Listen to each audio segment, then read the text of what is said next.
Et voilà, donc on est au potager de Gaïa 59. Vous reconnaissez là-bas derrière. Alors maintenant il est 5h16 du matin. Vous voyez, ça se réveille. Écoutez bien.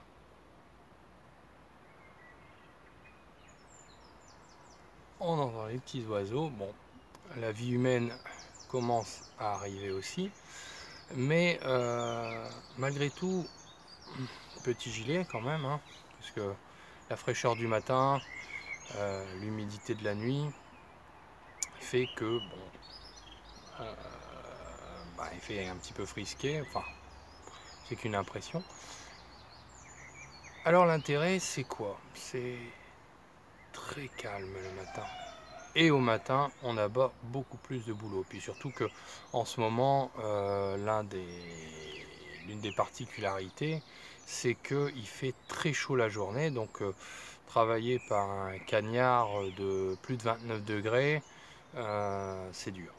Donc autant travailler et grâce à mon garçon qui commence très tôt, travailler de 5 heures du matin jusqu'à 8-9 heures, encore hier 11 heures, ça permet, je dirais, d'y aller à son rythme et puis en même temps d'en abattre pas mal pour pouvoir ensuite se reposer.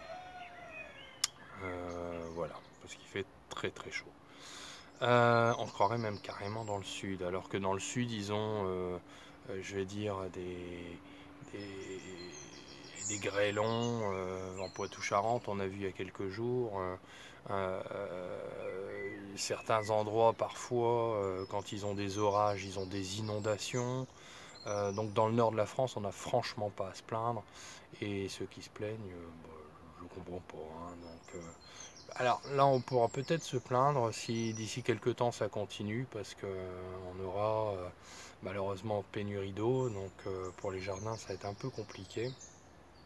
Alors comme je dis toujours, ce qu'il faut aussi c'est habituer ses plants à être moins arrosés et à aller chercher en profondeur, je dirais, ce qu'ils ont besoin.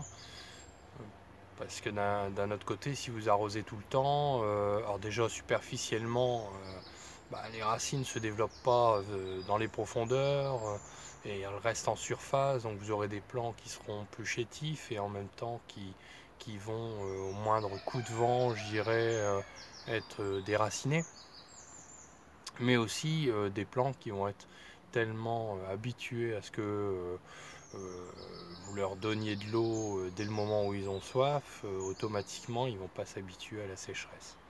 Donc voilà, donc les cuves malgré tout qu'on commence à diminuer encore et encore. Donc on aimerait bien aussi dans le nord avoir un petit peu de pluie.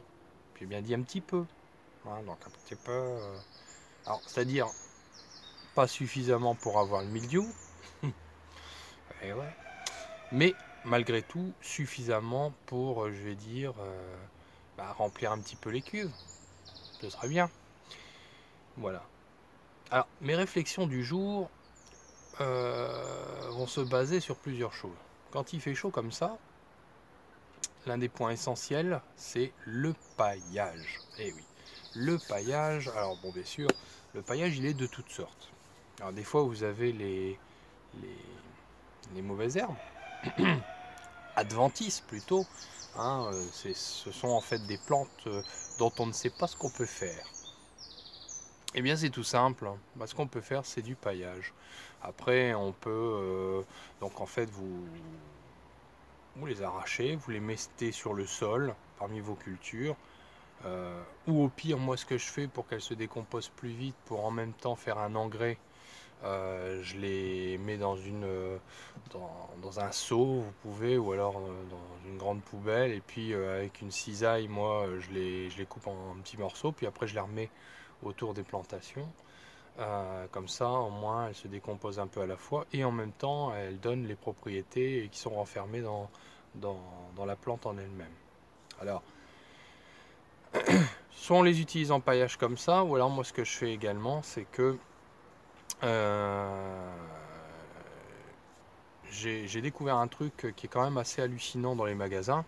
c'est que on fait un commerce de tout. Je m'explique. Eh ben, par exemple, les purins d'ortie. Purin d'ortie, purin de fougère, purin de consoude, purin de tout ce qu'on veut. Purin de prêle aussi, hein. C'est hyper à la mode. C'est hyper à la mode. C'est vas-y, je te vends un truc, je te vends du purin à un prix hallucinant alors que c'est une denrée qui se trouve mais de façon extrêmement simple. Alors c'est sûr, faire un purin, c'est mettre 1 kg d'ortie ou 1 kg bon, c'est pas non plus une science hyper précise, mais bon, c'est les quantités habituelles. 1 kg de plants, enfin de feuilles pour 10 litres d'eau. Moi en général, cisaille aussi, hein, je coupe pour que ça se décompose plus vite. Et puis bah, ça demande à ce que tous les 2 jours, avec un bâton, tu remues, dans ton entre guillemets chaudron à la Panoramix, tu remues bah, ta mixture qui va sentir de plus en plus mauvais, enfin surtout pour le purin d'ortie entre autres. Ouais, mais et après tu le redilues ou alors tu le mets carrément pur parce que alors moi c'est un truc qui m'a toujours fait qui m'a toujours fait marrer. Euh, c'est ma 4e année et vous voyez en fait je me suis rendu compte que des fois ce qu'on dit sur internet ça vaut ce que ça vaut. Et je m'explique. Alors en général ils disent après quand ton purin est prêt, bon bien sûr tu le filtres, hein, ça c'est évident. Alors tu peux mettre ce que tu as filtré, bon pas le liquide, hein, les restes, tu les mets sur le compost, ça décompose plus vite, ça accélère ton compost, ça c'est vrai. Par contre, ce qu'on te dit, c'est que ton liquide, tu le redilues 1 litre pour 10 litres. Ouais. Et puis moi j'ai un pote jardinier, ben alors bien sûr faut pas le mettre directement sur les feuilles sinon tu les crames. Bah lui, il met pur. Et ouais, le purin, quel qu'il soit, il le met pur à ses légumes. Purin de prêle, on connaît les propriétés. Le purin de prêle, c'est un antifongique, donc entre autres, et puis en même temps, c'est un engrais qui va fortifier les plants. Donc quelque part, ouais, bon, ça va, hein. Donc en fait, purin de prêle, ça va fortifier, ça va nourrir. Et puis voilà, et lui, il prend un seau dans ce cuve, et puis vas-y, il arrose ses légumes. Alors, pas sur les feuilles, mais alors je te fais pas dire les légumes qu'il a, hein. Il fait ça pur, hein, voilà. Se casse pas la tête. Moi par exemple, ça fait la 2e année, j'avais récupéré du crottin de cheval. Crottin, pas avec de la paille, hein, pas du fumier. Bah, je te l'ai foutu dans une cuve avec de l'eau. Je te remue ça de temps en temps. Les croûtes, je les enlève. En fait, le crottin liquéfié, je te le mets entre les légumes, dans les rangées. Voilà, ça accélère le truc, c'est hallucinant. C'est hallucinant. Donc bon, des fois, hein, ce qu'on peut voir, bah, voilà, on peut faire en dose infinitésimale, mais bon, voilà, hein. Alors, et donc, comme je dis, dans le commerce, ils se font un blé fou avec tous ces purins. La nouvelle chose que j'ai vue, c'est des petites boîtes de 390 grammes de poudre d'ortie. Poudre d'ortie, hein. Accroche-toi, tu vas halluciner si tu n'as jamais vu ça dans le commerce, hein. Alors, poudre d'ortie, 390 grammes, ça fait quand même une belle quantité. Parce que poudre d'ortie, ça veut dire qu'ils te l'ont déshydraté, donc ils ont débarrassé la plante de toute son eau. Donc déjà, t'imagines, ça prend moins de place. Et après, ils te l'ont réduit en poudre. Donc pour remplir une boîte de 390 grammes, il en faut des orties, hein, je peux te le dire. Ouais, mais ça justifie pas en soi le prix quand même. Merde. 12,90 €. La petite boîte de 390 grammes, c'est minuscule. Je te mettrai pas une photo parce que sinon je vais faire une pub pour une marque et puis personnellement moi ça m'intéresse pas. Mais merde, quand on sait qu'en fin de compte c'est que de l'ortie. Alors c'est sûr, les principes. Alors l'intérêt c'est que ça se conserve hyper longtemps. Voilà, plus d'1 an. Mais c'est simple à faire. Te prends un déshydrateur, hein, t'en as des pas chers du tout, à peu près à 40 euros. Euh, te coupes tes orties, te les mets dans la machine. La machine, tu la mets à 40 degrés, pas plus, parce que sinon tu déshydrates plus, tu cuis ta plante et tu perds les principes actifs, ce qui serait quand même con parce que c'est pas le but. Et quand c'est tout sec, moi je le fous dans un blender, j'en fais une poudre, et puis voilà. Et ça m'a coûté beaucoup moins, parce que mon déshydrateur il consomme pas grandement. Donc comme il consomme rien du tout, enfin ou pas grand chose, c'est tout bénef.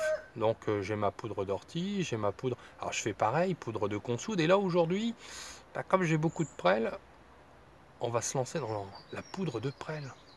Alors après, bien sûr, comme c'est condensé, très condensé, voilà, et ben automatiquement, te mets 3 cuillères à café par plant. Alors moi, en fait, j'ai un système, j'arrose à la bouteille. Donc en fait, j'achète des bouteilles avec un goulot très long, des bouteilles d'eau gazeuse, dont je ne ferai pas la pub. Et donc je les plante à côté du plant, comme ça au moins quand j'arrose en profondeur. Puis en même temps, ça permet, je dirais, au plant de s'amuser à aller avec ses racines plus profond, plutôt que de s'amuser à arroser en surface, arroser peu. Alors moi, en Belgique, ce qu'ils m'ont dit, les fraternités ouvrières, une fois quand je discutais, ils m'avaient dit, coucou les amis des fraternités, euh, bon ça fait un moment que je vous ai pas vu, mais je suis pas mal pris. Je viendrai vous faire un coucou à l'occasion. Et en fait, ils me disaient, il vaut mieux arroser une fois par semaine, mais mettre 10 litres d'eau par plant, et après tu n'arroses plus. Et ton plant comme ça, il va chercher en profondeur, je dirais, ce qu'il a besoin, plutôt que d'arroser en surface un petit peu tous les jours. Et puis ton plant, et voilà, comme je te disais tout à l'heure, en fait, les racines, elles restent superficielles. Donc de ce fait-là, ton plant, voilà, il n'est pas costaud. Et donc, en fait, dans les bouteilles, tu mets 3 cuillères à café seulement de cette poudre que je t'ai parlé. 3 cuillères à café. Alors, l'ortie, c'est de l'azote. Donc, en fait, ça va développer tout ce qui est feuilles. Euh, Quand tu le fais avec de la consoude, mais alors, tu as déjà vu la consoude, comment ça se développe? Ça ressemble un peu au rumex, mais c'est pas ça du tout. Eh oui, mais c'est tout bénef. Tu fais une poudre de consoude. La consoude, c'est de la potasse. Imagine, c'est de la potasse. Si tu cultives des betteraves, tu fais de la vinasse de betterave, soit, si tu n'as pas l'installation, mais tu récupères les feuilles, tu les déshydrates, tu fais une poudre, tu as de la vinasse de betterave en poudre. Eh oui, parce que moi j'ai déjà remarqué un truc, c'est que quand par exemple je mets aux salades ou je ne sais quoi, je mets des feuilles de betterave que j'ai coupées en petits morceaux au pied de mes légumes et que ça se décompose quand j'arrose au fur et à mesure, c'est hallucinant, ça s'accélère. Donc voilà, il y a des principes actifs qu'il faut absolument récupérer. Donc c'est de la potasse, là. Azote, c'est pour tout ce qui est feuilles. Potasse, c'est ce qui va faire apparaître plus vite des fleurs sur tes plants et en même temps qui va les faire mûrir plus vite quand des tomates, etc., etc. Voilà, donc ça, par exemple, la consoude, mais il n'y a pas que la consoude. Moi, par exemple, et ça se ressème, mais j'en ai de plus en plus, de la bourrache. Il y a des endroits où je n'avais pas semé et ça repousse. Bah, je le laisse pousser parce que la bourrache, tu peux récupérer les feuilles, c'est aussi de la potasse. Il y en a autant que dans la consoude. Donc tu peux faire pareil. Tu peux déshydrater les feuilles, faire une poudre si tu n'en as pas besoin tout de suite, ou alors carrément, comme je te disais tout à l'heure, l'utiliser en paillage. Tu le coupes et puis tu le mets au pied des légumes, ça couvre ton sol. Il y a moins d'évaporation comme ça en journée quand il fait très chaud. Et puis à côté de ça, ben, qu'est-ce qui se passe? Bah, tu économises en eau. Hein, et puis surtout, tu n'as pas le phénomène de craquellement du sol, parce qu'en fait, ce qui sèche le sol, c'est pas que le soleil, tu vois, c'est quand il y a du vent, bah voilà, le vent, ça sèche le sol. Donc,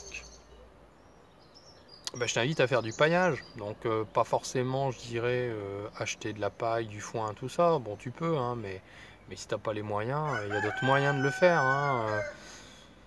Mais voilà, tu peux faire du paillage avec les adventices que tu as arrachés. Tu peux faire du paillage avec des feuillus que tu as coupé les branches et que tu les passes au broyeur. Tiens, c'était. J'en ai fait justement. Donc il va falloir que je ramène.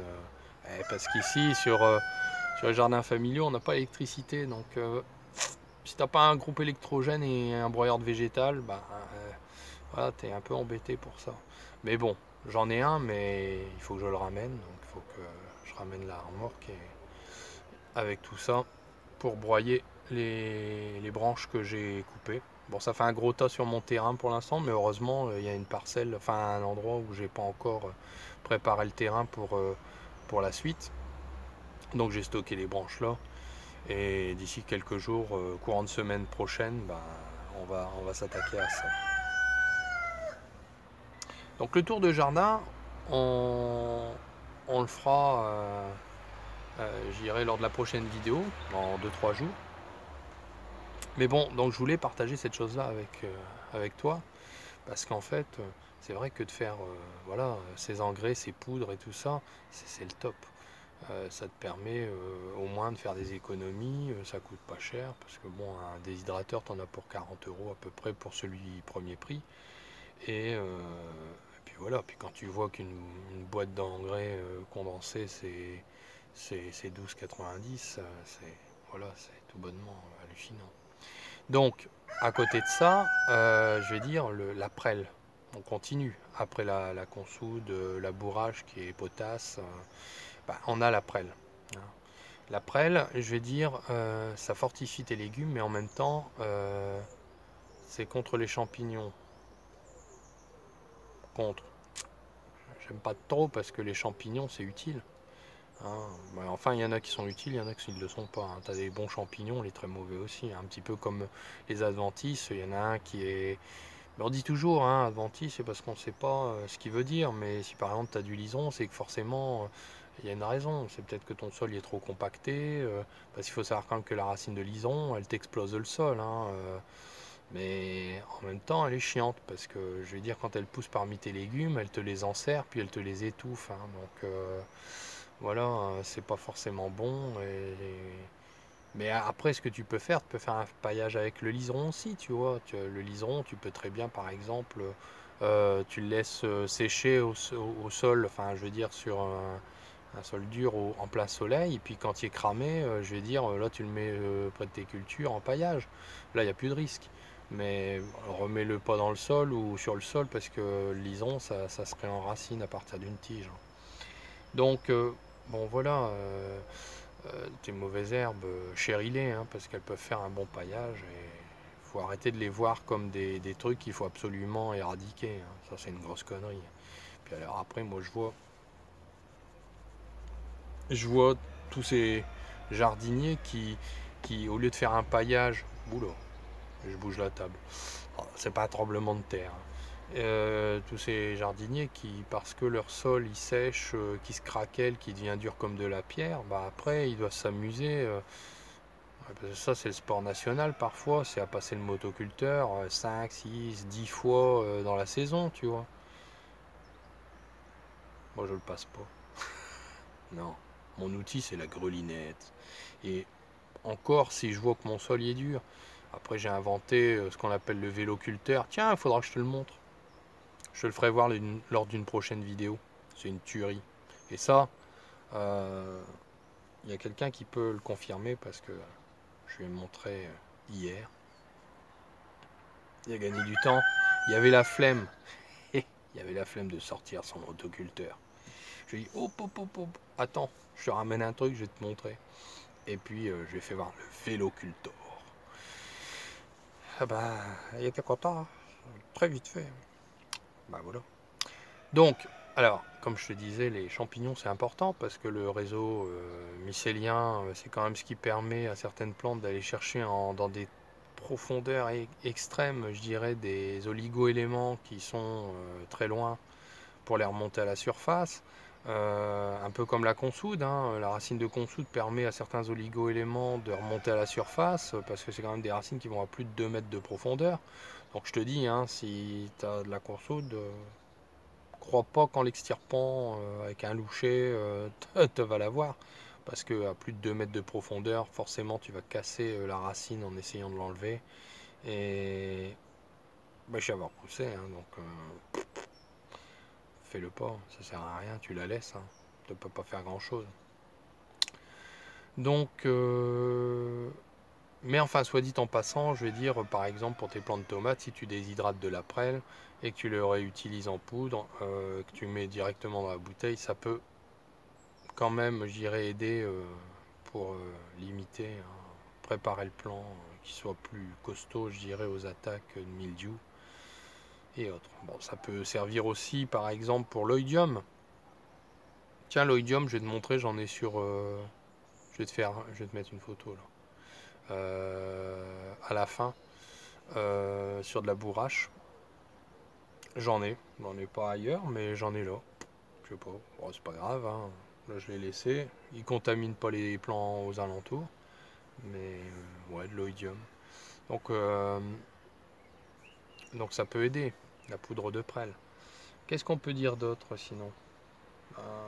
Ouais, c'est les grandes plantes, mais tu sais, tu peux faire du purin ou de la poudre avec tout, hein, je veux dire, mais bon, je veux dire, utilise quand même, je dirais, des dont les propriétés sont bien spécifiques, comme ça au moins ça te permet quelque part de,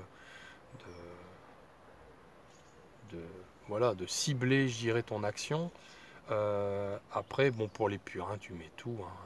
Tu mets tout, comme ça, ben, tu as un petit mix de tout. Et puis, et après, ce qui est prédécomposé, tu le mets sur ton compost. Et puis, comme ça se décompose plus vite et ça accélère l'action dans le compost. Ça chauffe. Et voilà. Et puis ça te fait des économies, hein, je dirais, tout ce paillage que tu peux faire aussi à côté, parce que ben, la paille et le foin, c'est pas donné quand même. Et puis il faut faire aussi avec ce qu'on a aux alentours. Donc aussi bien quand tu tailles tes vignes, quand tu tailles tout ce que tu veux, ben, tu les utilises en paillage, hein. Si t'as un broyeur de végétal, bah vas-y, hein, profites-en. Allez mon ami. Tu vois, le matin on est très, voilà, on parle beaucoup. Mais c'est sympa de partager ensemble parce que bon, on voit tout et n'importe quoi sur internet. Peut-être que je te dis n'importe quoi, mais je vois pas mon intérêt, tu vois, là-dedans. Mais voilà, moi je travaille pas le sol, je sors quand même des légumes. Enfin, je travaille pas le sol, si je le travaille un tant soit peu, hein, mais c'est pas non plus à coup de fraiseuse à des profondeurs phénoménales, tu vois. Moi, je pars du principe qu'il y a la vie du sol et au moins tu l'emmerdes, au mieux ça se passe. Hein, j'y vais à coup voilà, je mets des purins, des, des poudres de préparation que je fais, hein, à la Panoramix, hein, du crottin, du fumier, du crottin en liquide que j'ai fait macérer. Et j'arrose la terre, les parcelles et tout ça. Et puis ça stimule la vie du sol. Les vers de terre, ils te montent à la surface. Le marc de café, purée, mais alors ça aussi, je te le dis, marc de café. Mais quand tu bois du café, garde-le ton marc. Et puis mets-le sur tes parcelles, à peu près 100. Tu peux mettre à peu près 100 grammes au mètre carré. Euh, c'est hallucinant. Mais alors ça, une fois, moi, j'avais ramené des dosettes de machines à café. Je dis pas la marque non plus. Elles sont tombées par terre, elles avaient pris un peu l'eau, tu vois, dans une serre. Ça grouillait de vers de terre. Donc ça prouve bien que quelque part, voilà, ça attire énormément la vie du sol. Vas-y l'ami, vas-y, récupère le café chez les... Parce que ça aussi, t'en as des sociétés qui, dans le café, ils font pousser des...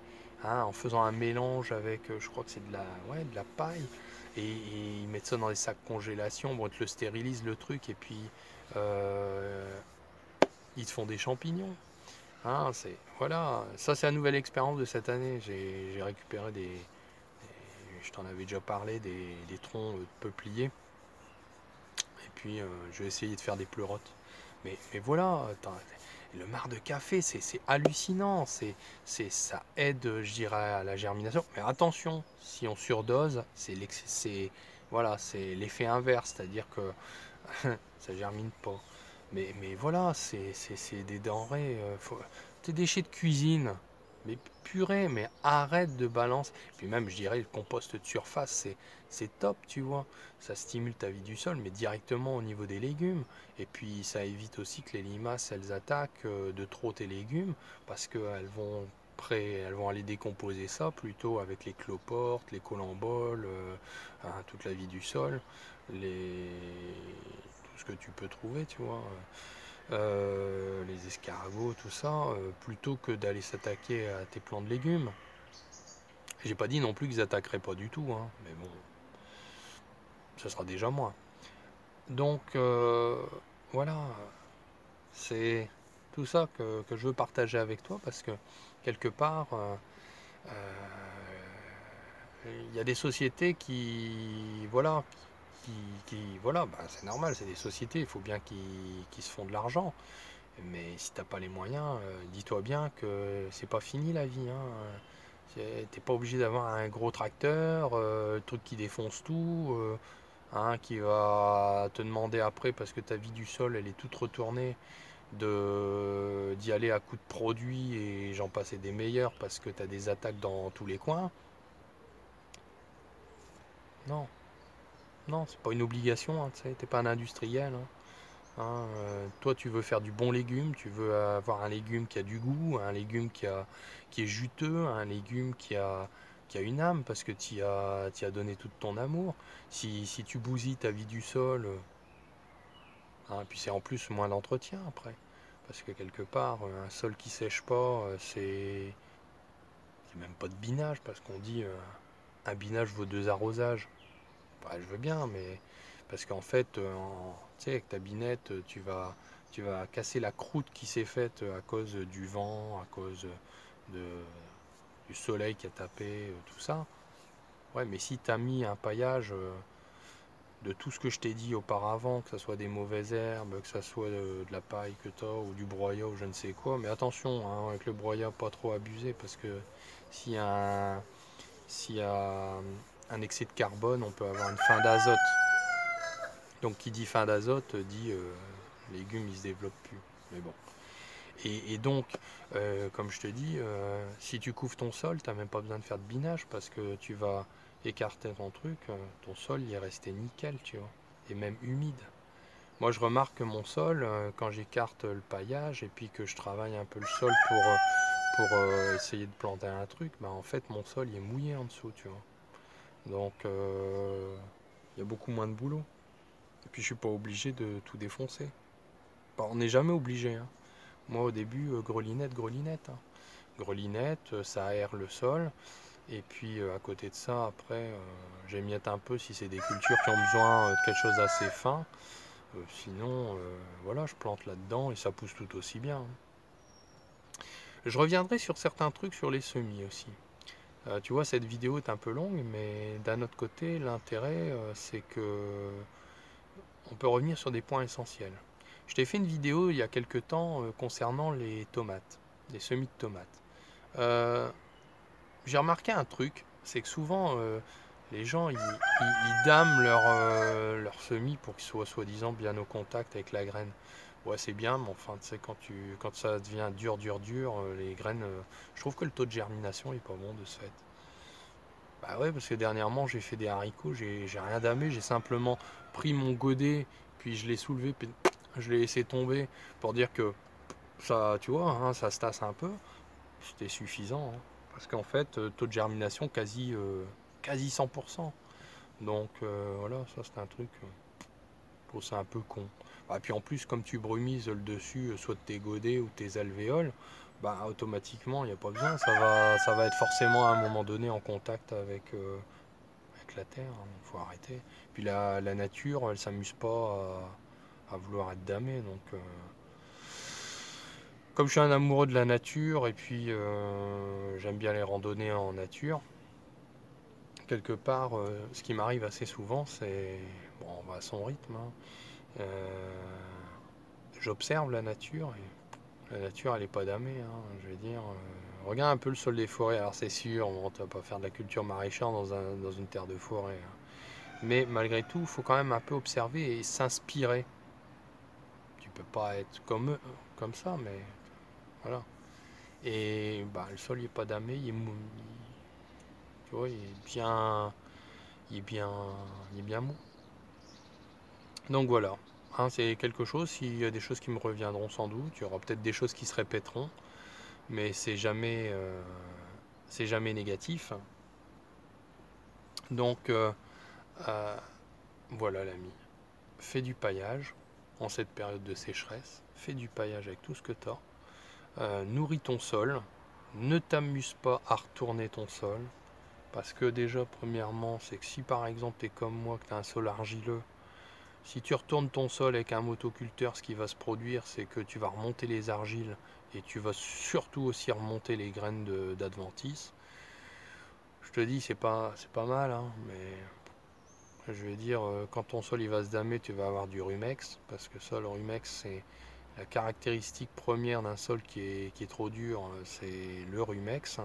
Bon, après, c'est sûr que quand tu mets du fumier, truc que j'ai remarqué, si tu mets du fumier frais, tu as des surprises, hein. C'est-à-dire qu'en fait, tu transportes plein d'adventices dans ton fumier, et puis automatiquement, qu'est-ce qui se passe? Bah oui, parce que le cheval, lui, il fait caca. Voilà, il fait caca il a mangé du rumex, il a mangé un peu de tout, donc voilà, tu transportes ça. Donc l'année suivante, tu as forcément des mauvaises herbes qui se développent, hein. Même des fois des graminées, tout ça. Voilà. Mais je vais dire, c'est pour ça que bon, dans mes saisons suivantes, ce que je ferai plutôt, c'est faire faire composter pendant 2 ans par exemple le fumier de façon à ce qu'il n'y ait plus ce genre de soucis. Euh, Quand tu retournes, je dirais, ton sol, soit à la bêche ou alors carrément hein, les fers de bêche en profondeur ou alors à la fraiseuse avec des motoculteurs, forcément tu bousilles ta vie du sol parce que tu as des bactéries anaérobies qui n'ont pas besoin d'air que tu fous sur le dessus, donc elles crèvent. Et les bactéries aérobies, donc qui ont besoin d'air, tu les mets en dessous, donc forcément euh, bah, ces bactéries-là se retrouvent sans air. Bah, je te mets au défi, hein, peut-être bouche le nez, peut-être bouche tu meurs hein, au bout d'un moment, hein. Hein, je veux dire, si on t'empêche de respirer, tu meurs, hein. Et ces bactéries-là, elles en ont besoin hein, de cet air. Donc stimule ta vie du sol, chéris-la, nourris tes cloportes avec des matières en décomposition. Comme ça, au moins s'il y a un souci, ben, le cloporte, il te remerciera, il est présent, donc et puis il va bosser pour toi. Et puis, euh, et puis voilà, donc tu verras, ça va grouiller de partout. Les fourmis, c'est pas un mal non plus. Bon, les pucerons, ça c'est autre chose, mais en même temps, faut pas y aller à coup d'insecticide forcément, parce que voilà, le problème, sinon, ce qui va se produire, c'est que bah, tu n'auras pas d'auxiliaire, tu n'auras pas euh, des coccinelles, par exemple, qui mangent les pucerons. Enfin, soit dit en passant, c'est pas les coccinelles qui en mangent le plus, c'est les larves de coccinelles. Et ouais, elles sont plus voraces. Mais je vais dire, voilà, si tu mets des insecticides de partout, tu n'auras rien. Euh, et puis il y a des remèdes à ça, hein, je vais dire, éventuellement. Mais bon, normalement, la vie du sol. Bon, c'est sûr que des fois, quand tu as des attaques sur tes choux à la pierride et qu'il y en a beaucoup, moi j'y vais. Bah ouais, je suis désolé, mais tu peux pas toutes les enlever. Donc, qu'est-ce qui est comme solution? C'est soit tu as affaire à des insectes qui s'en chargent, ou alors s'il n'y a pas hein, nos amis les oiseaux, parce que les oiseaux c'est bien, mais en même temps, des fois ils attaquent les cultures, hein. Le pigeon ramier qui adore les choux, ça, hein, ils aiment ça. Mais bon. Donc ici, il y en a pas mal. Mais après, bon, bah, on a le savon noir, hein, je t'en reparlerai. C'est une solution pour les limaces. T'en as, ils mettent les granulés de ferramol. C'est un petit peu comme. Moi, j'en mets de temps en temps quand il y a des très grosses attaques. Mais j'ai entendu dire par exemple que pour les salades, si tu mélanges les types de salades, les différentes couleurs, ce qui est bizarre, il y a une constatation, mais bon, rien de scientifique, comme quoi il y avait moins d'attaques quand tu fais des mélanges de salades au niveau de tes cultures, plutôt que de mettre toutes des laitues, toutes des ceci, toutes des cela, tu vois. Tu mélanges les laitues de couleurs et puis ben, tu as moins d'attaques. Pourquoi, j'en sais rien, mais bon, il paraît que ça marche. Donc voilà, l'anti-limace qui est pas chimique, qui est à base de ferramol, qui est un composant qu'on retrouve dans le sol, c'est un coupe-faim. Voilà. Donc tu as des limaces qui font au régime. Bon. Voilà, donc stimule ta vie du sol, donne-lui à manger, travaille avec elle et pas contre elle. C'est le seul conseil que je peux te donner parce que si tu veux un sol vivant, alors bien sûr je mets des bâches. Ça facilite, ça limite, hein, parce que quand tu es tout seul pour t'occuper de tout, ou quasi tout, hein, on a un peu d'aide de temps en temps, mais principalement c'est moi. Automatiquement, bah, tu essayes quand même de limiter le boulot. Hein. Donc je mets un peu de bâchage par-ci par-là. Mes buts, des fois je mets de la bâche aussi. Euh, mais bon, je vais dire, c'est pas partout. Hein. Je garde quand même des zones sauvages pour pouvoir avoir suffisamment de mauvaises herbes adventices pour faire des purins et tout ce qui va avec. Voilà, ben, je vous souhaite une bonne journée. Le prochain thème, je ne sais pas qu'est-ce qui sera. Je ne sais pas où je me retrouverai dans le potager pour vous en parler. En tout cas, là, à 5h52 du matin, je trouve que c'était une bonne heure pour vous exposer, je dirais, ces petits points sur la vie du sol. Alors je ne vais pas dans le détail, je ne suis pas hyper, je dirais, scientifique, c'est pas le but, hein. C'est surtout le but de communiquer avec vous, mon ressenti, mes expériences, mes défaites, mes réussites. Si elles peuvent vous apporter quelque chose, mon but c'est pas de dire je suis pas un gourou hein, de la permaculture, je me fais pas payer, ça m'intéresse pas. Je vais pas vous faire des formations payantes. Alors franchement, moi je dis hein, arrêtez, arrêtez. Hein, quand il y a véritablement des frais à couvrir, soit, mais faut arrêter les conneries là. Hein, merde, on est là, on veut changer le monde, on veut apporter notre savoir, mais ce savoir il doit pas être payant. Non mais sinon on fait le même business que tous ces gens qui vendent des poudres d'ortie, des poudres de ceci, des poudres de cela, des produits de ceci, des produits de cela, et puis on n'est pas mieux, mais sous la bannière de la permaculture, sinon ça va devenir une nouvelle secte, et puis... ah tiens, t'as vu là-bas derrière, là? T'as vu le petit Jean là? Il vient d'arriver. Regarde, tiens, il s'est barré. Il a vu qu'on parlait de lui. Et voilà, non, il ne faut pas que ça devienne une secte. Hein, tout ce qui est voilà, tout ce qui est restrictif. Non, non, le savoir, moi, je pars du principe, pour faire un peu de spiritualité, le savoir, c'est quelque chose qui se donne. C'est quelque chose, voilà, si tu veux changer le monde, mais merde, mets pas cet argent dans le processus. Il faut que ce savoir, il soit partagé, et que, voilà, tu le sèmes, ton savoir. T'es pas là pour faire du business, merde. Je dis ça à tous ceux qui profitent de cette mouvance, du sol vivant, du changement, d'une autre manière de faire de l'agriculture, ou plutôt du jardinage. Et puis vas-y, hein, viens faire ton design en permaculture, ton ceci, ton cela. Mais pourquoi pas donner le savoir gratos, tu vois? Tu fais une vidéo, bon d'accord, ça te demande du temps. Voilà, c'est du temps que tu pourrais utiliser à autre chose. Comme là, moi je t'ai parlé pendant quasi une heure. Euh, J'aurais pu faire autre chose, mais le temps il sera rattrapé ensuite. Mais voilà, je t'ai partagé quelque chose qui j'espère te sera utile. N'hésite pas à mettre un commentaire pour me dire si ça t'a apporté quelque chose. Mais voilà, je te fais pas payer. J'ai rien à te donner, je dirais, de payant, tu vois. Parce que moi ça m'intéresse pas. Je suis pas là pour ça. Donc voilà, c'était mon message pour ceux qui utilisent, j'irais, cette mouvance de la permaculture, un bien grand mot, hein, alors que ça veut dire culture permanente.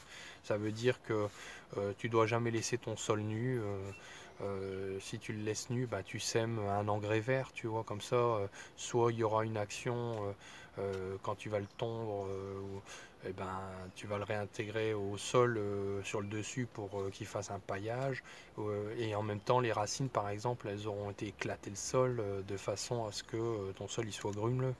Donc tu le laisses, voilà, culture permanente, hein, mais sûrement pas formation payante.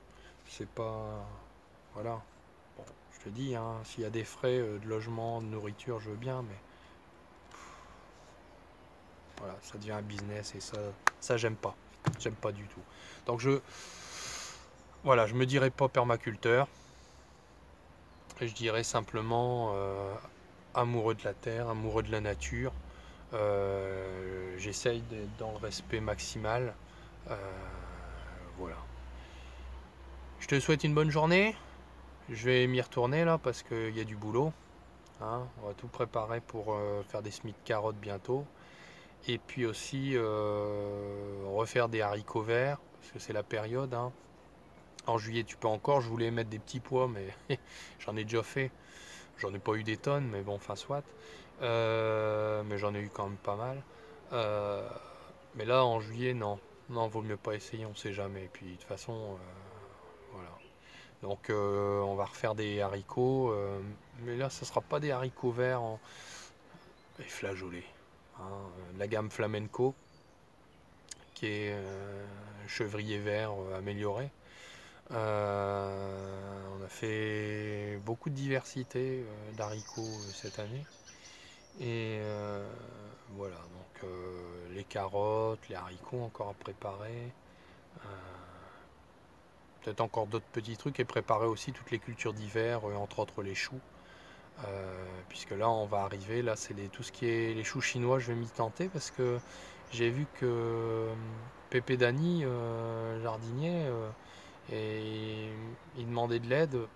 Je vais tenter le coup, mais franchement, jusqu'à maintenant, à chaque fois que j'ai fait des choux, chou petsai par exemple, le petsai chou chinois, qui est délicieux, c'est mon préféré. Le problème c'est que moi souvent ça monte en graines, donc il va falloir que j'étudie bien le truc parce que je crois que c'est la chaleur, manque d'eau ou je ne sais quoi qui fait que ça monte facilement en graines. Donc moi aussi je fais un coucou à tous ceux qui savent le faire, bah, qui nous disent leurs astuces, comment ils font pour que ça monte pas en graines. Voilà, bah, je vous souhaite à tous une bonne journée. Méditez là-dessus. N'hésitez pas à laisser un commentaire, à mettre un pouce bleu et puis à activer la petite cloche pour être averti quand il y a des nouvelles vidéos. N'hésitez pas à vous abonner. Voilà, bah, je vous ai tout dit. Et puis je vous dis à ciao ciao et à la prochaine vidéo. Salut, salut!